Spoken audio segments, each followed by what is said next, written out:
When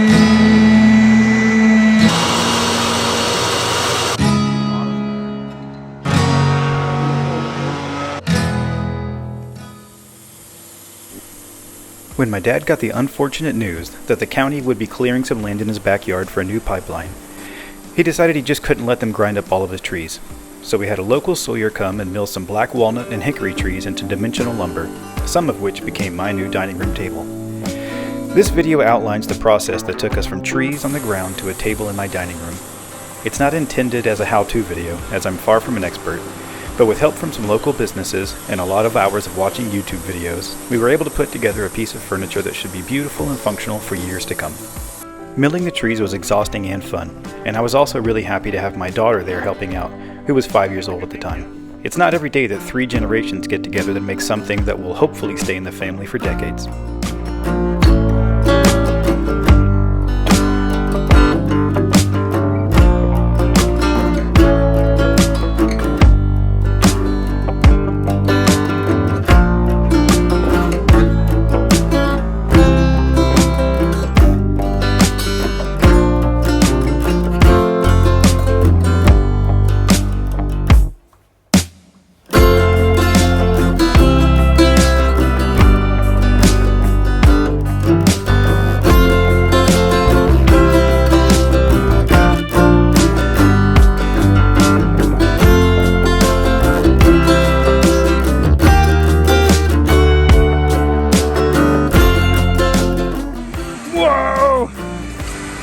That's it.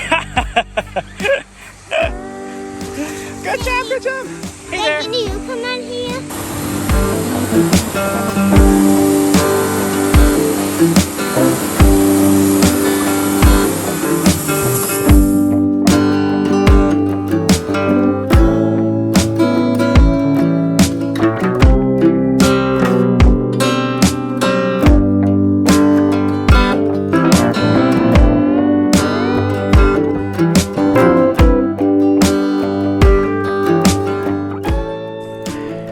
As the boards kept coming, it became clear that we needed some storage, so we ended up putting together a nice lumber barn. This wasn't part of the plan for the table, obviously, but we've now got enough wood for a lifetime of projects, so it's pretty essential to store it.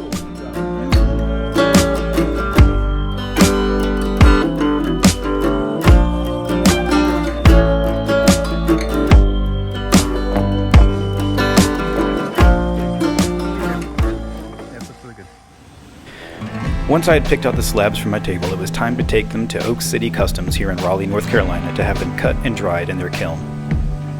The kiln drying takes a bit of time, but it's great peace of mind to know that the wood doesn't contain too much moisture, and also that it's been raised to a temperature that will take care of any bugs that might still be hiding inside.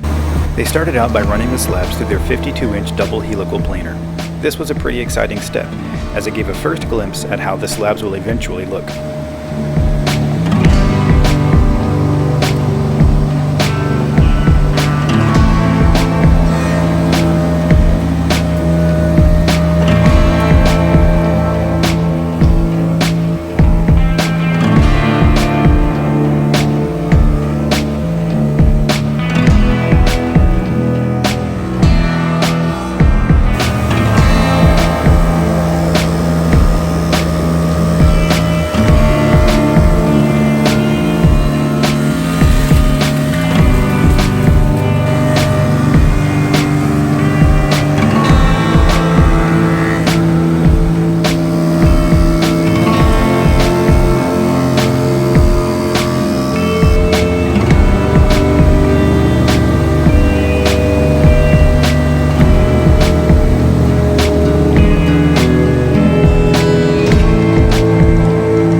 They were then cut to length with a little extra left over. This turned out to be crucial, as I ended up keeping the table longer than was originally intended.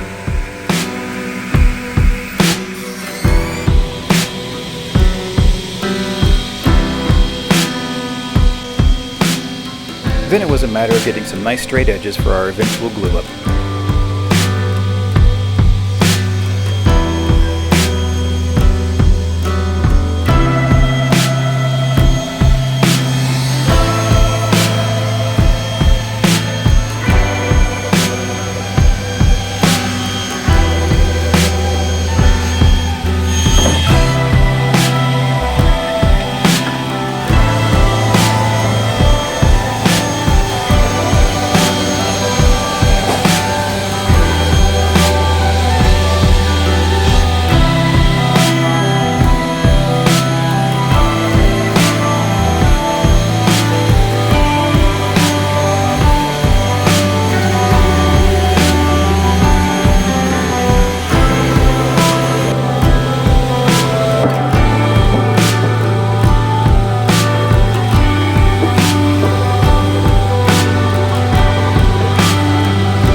Once we got the table back into the shop, it was time to clean up the edges.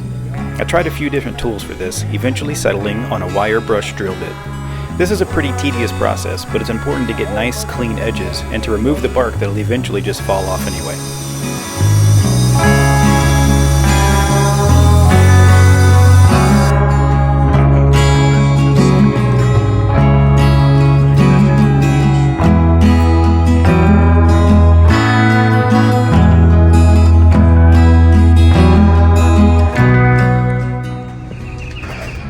Today should be able to do some epoxy. Okay, so 2 of this, we'll do 1 of that, right? 1 of that one, and 2. 1 of that and 1 of cup those. and 1, yes, exactly. Yes. Right, gotcha. This. So mix for 2 minutes. Stainless steel cups. So That way, that's a lot less waste. Yep. 2 drops to start, you think? Yeah, yeah, just go step by step. Okay. You got it. Now pat your belly. This is definitely not an instructional video on making an epoxy table.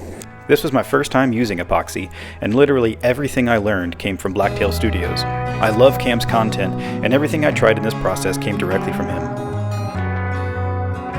We used a deep pour epoxy that we got from Oak City Customs, and then used black dye to achieve the color we wanted. A heat gun took care of any bubbles. We sealed our pores with Gorilla Tape, and at first we had some leaks. However, this was mainly due to user error, as once I went back and just made sure that the tape was securely adhered to the wood, then it sealed just fine.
every clamp in the world on there now. So we had a gap over here we couldn't quite knock out. So we got the little ratchet strap, then we got the bigger ratchet straps, and then we got the biggest ratchet strap. And that closed it up nice. You can see the glue bubbling up. Yep. All the way along here too now. Yep. Yeah. Very good. Now, next time we move it, it's just gonna be real heavy. Oh yeah. All right, topping off the epoxy. Now that we got the glue up done. So these are just places that kept drinking it. So we're just filling it up again. Looking pretty good. Once we had the slabs glued together, it was time to take it back to Oak City Customs so they could sand it just one more time. We could have done this step at home, but it saved us hours and hours of sanding.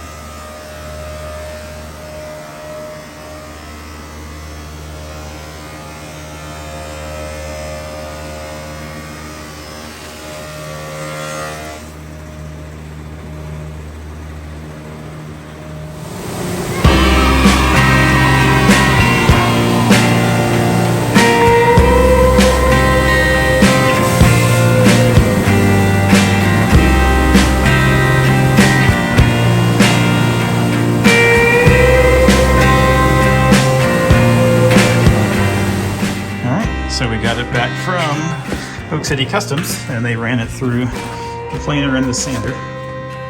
So that's what the table looks like. Then it was time for me to cut the table to length. I'd planned on a 78-inch table, but then there was a beautiful epoxy knot that I just couldn't leave out, so it ended up being 81 inches instead.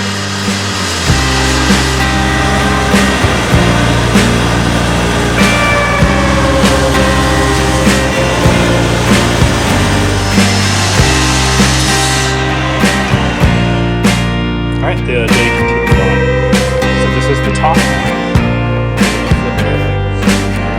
Really tan for a few hours on filling holes with some CA glue. Spots there. Had an interesting thing. The seat I filled because I could see they weren't going quite right. I saw that actually, right there.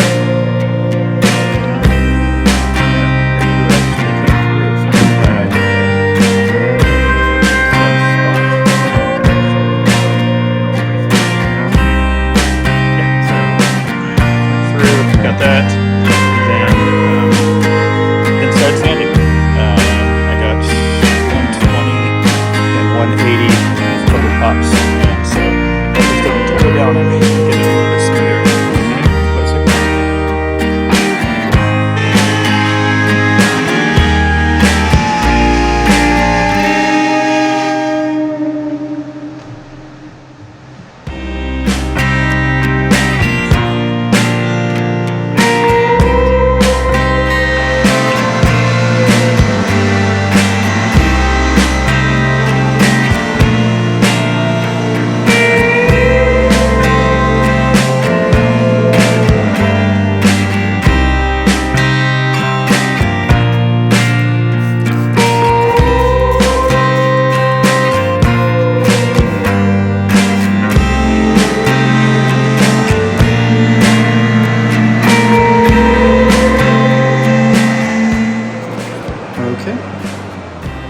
Done with this day. So I started off by actually trimming the table for the first time. So here's the new edge. Looks pretty good. I'm happy with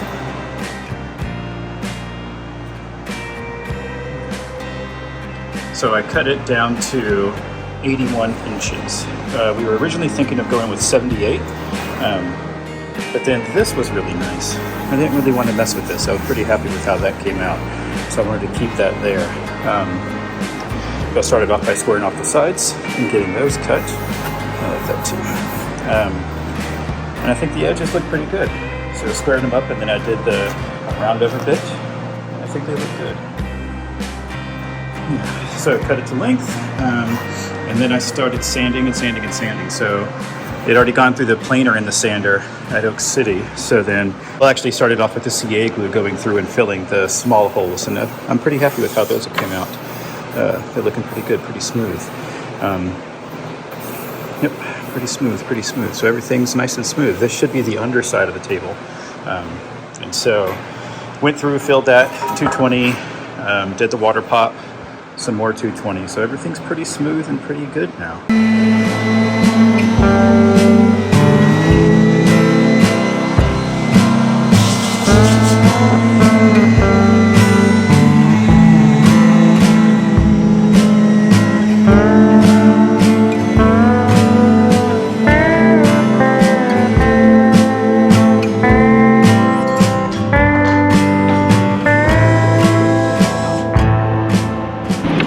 Drilled a hole in our fancy new table.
Second coat on the bottom. looking good. And attach the C-channels, looking good. And cut the holes for the legs, which are currently over here drying. After I painted them, they look great.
There you go.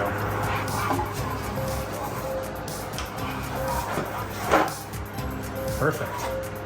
That's terrific. And now is there any more? Now what can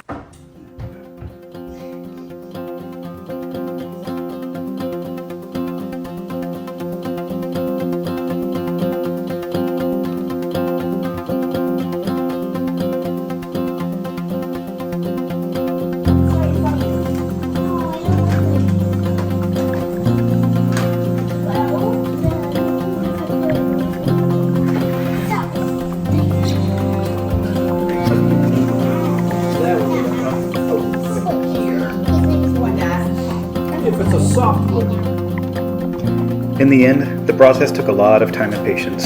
Some things didn't go according to plan, but there was so much to take away. For once, progress didn't result in waste. Trees that would otherwise have been ground to mulch now have a purpose.